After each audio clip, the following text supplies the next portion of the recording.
Hello Newsmark viewers. We continue to bring you the hot developments regarding the Russia-Ukraine war. As you know, the war continues. The warring parties are fighting intensely to establish superiority over each other.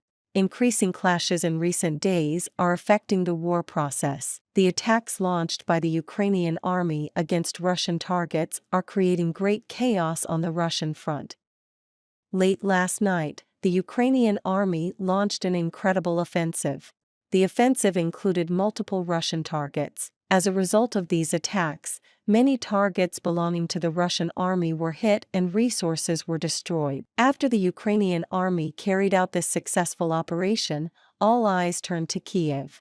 Kiev officials stated that ammunition stocks are in much better condition compared to the past and that larger operations will be organized in the coming days. As the attack potential of the Ukrainian army increases, the number of Russian targets destroyed also increases. The Ukrainian army is trying to establish superiority over the Russian army by using technological war equipment. Most of the equipment is provided to Ukraine by European countries and the United States. Critical for the Ukrainian army is the Ukrainian defense industry, which has been strengthening throughout the war. The Ukrainian army is making significant progress in the production and development of unmanned aerial vehicles that it uses on the front line and in active combat. In the pre-war period, Ukraine had a huge infrastructure for the production of drones. Ukrainian engineers played an active role in the project stages and production of unmanned aerial vehicles that revolutionized combat technology. Today,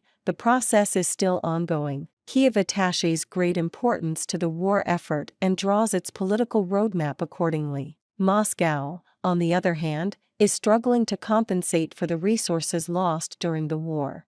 Russian weapons and equipment destroyed by the Ukrainian army are putting Moscow in a very difficult economic situation.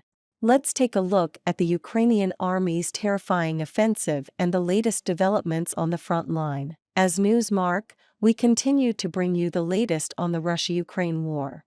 Don't forget to subscribe to our channel and turn on notifications so you don't miss our daily reports and explanations. I also read all your comments on our videos. Please continue to share your ideas about our content in the comments with us in the comments. Tell us in the comments what content you would like to see on the Newsmark channel.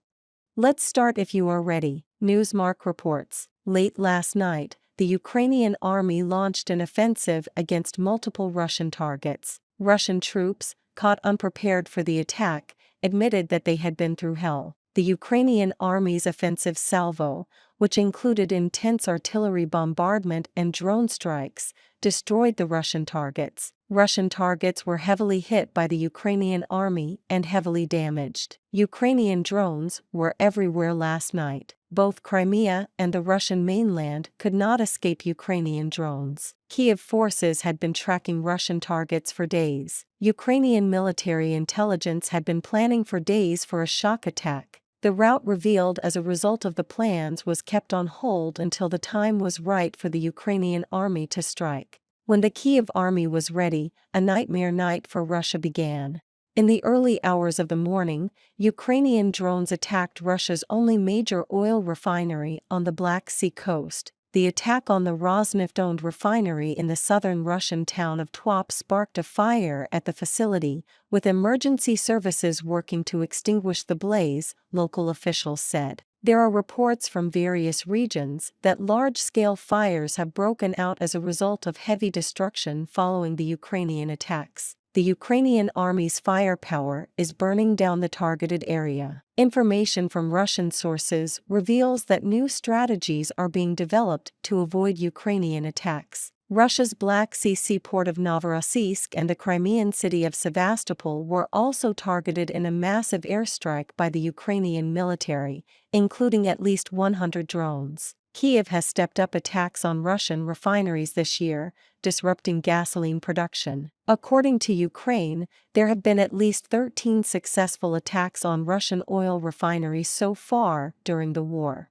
These attacks have targeted some of the country's largest facilities. Ukrainian Deputy Prime Minister Ol Stefanishina said in March that Russian oil refineries were legitimate military targets for Ukraine in the war. Such strikes are usually requested by the Ukrainian Security Service and the Ukrainian Military Intelligence Directorate. Then operations are carried out by the Ukrainian army. Speaking about the situation in the Kharkiv region, President Zelensky noted that he had an important meeting with the border guards, including Commander-in-Chief Alexander Syrsky, Operational Strategic Group Khortytsia, Yuri Sodal, and Operational Tactical Group Kharkiv, Mikhailo Drapidii, as well as the head of the State Border Guard Service Serii Dianiko and representatives of the National Police. According to Zelensky, the Ukrainian Defense Forces have stabilized the Russians where they are now. The deepest advance of the invaders is 10 kilometers long, and in some brigade directions, the Russian troops have made no progress at all. Regarding Ukraine's use of Western weapons to strike Russian territory, the president does not believe there should be any ban because this is not about the Ukrainian army striking on Russian territory using Western weapons. He said, "This is defense. It's like the preventive sanctions we talked about before the full-scale invasion. It's the same.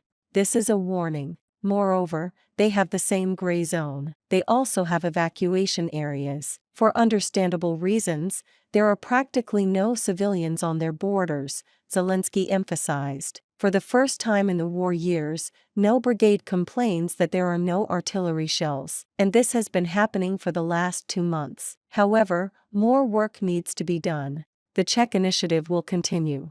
"We are negotiating money with all partners," he said. Zelensky's statements continue to make the most detailed statements about the war process. Zelensky was informed that an initiative will soon be launched in which allies will provide funds for the production of Ukrainian drones and electronic warfare systems in this particular direction. He added that the technical indicators of Ukrainian drones are improving. Zelensky said that after a long time, the Ukrainian army has been hitting Russian targets without interruption without any problems in ammunition stocks, and that larger operations will be organized in the coming days. Warning Russian troops to withdraw, Ukrainian officials said that this summer will be completely different.